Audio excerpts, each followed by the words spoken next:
ತ್ಯಾಗರಾಜನನ್ನು ಕೊಲೆ ಮಾಡಲು ಕಾರಣವೇನು?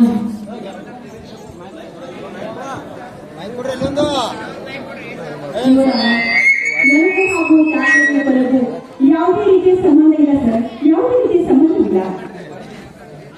ಪೊಲೀಸರು ನಿರ್ಣಯಕ್ಕೆ ಬಂಧಿಸಿದ್ದಾರೆ, ಕಾರಣವೇನು? ಹೌದು ಇವರ ಅವರು ಬಂಧಿಸಿದ್ದಾರೆ, ಅದಕ್ಕೆ ಒಂದು ಕಾರಣವಿದೆ.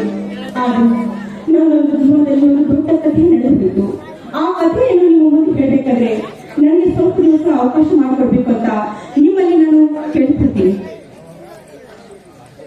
ಅಗರ್ಭ ಶ್ರೀಮಂತನಾದ ತ್ಯಾಗರಾಜನನ್ನು ನಮ್ಮ ಯುಗಾದಿ ಹಬ್ಬದ ದಿವಸ ಹಗಲಲ್ಲೇ ಕೊಲೆಯಾಗಿದೆ. ಆದರೆ ಇದರ ಹಿಂದೆ ಯಾರಕ್ಕೆ ಎಂದು ಆದಂತೆ ಇದನ್ನು ಕೇಳಿಸಿಕೊಂಡು ಆ ಪೊಲೀಸರು ಅವರನ್ನು ಬಂಧಿಸಿಕೊಳ್ಳಕ್ಕೆ ತಿಳಿಸಬೇಕು. ಇದರಿಂದ 1 ತಿಂಗಳ ಅವಕಾಶವನ್ನು ನೀಡಲಾಗಿದೆ.